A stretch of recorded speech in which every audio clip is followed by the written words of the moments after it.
થરાદ તાલુકાના નાનોલ ગામે આવેલ હેલ્થ એન્ડ વેલનેસ સેન્ટર સબ સેન્ટરના સ્ટાફ દ્વારા રવિવારે 2 બૂથ ચાલુ કરી પોલિયો આપવાનું ચાલુ કરવામાં આવ્યું હતું. થરાદ તાલુકાના નાનોલ ગામે આવેલ હેલ્થ એન્ડ વેલનેસ સેન્ટર સબ સેન્ટરના સ્ટાફ દ્વારા રવિવારે 2 બૂથ ચાલુ કરી પોલિયો આપવાનું કામ ચાલુ કરવામાં આવ્યું હતું.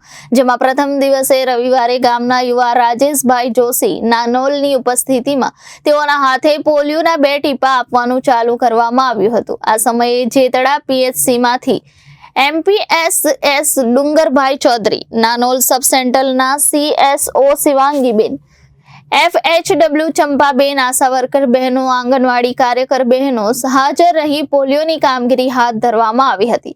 બાદમાં આવી ગરમી વચ્ચે ખેતરે પહોંચીને પણ નાનોલ સબ સેન્ટરના આરોગ્ય સ્ટાફ દ્વારા પોલિયોની કામગીરી કરવામાં આવી હતી. Reporter Thanaji Rajput, Janadesh news, Banaskantha.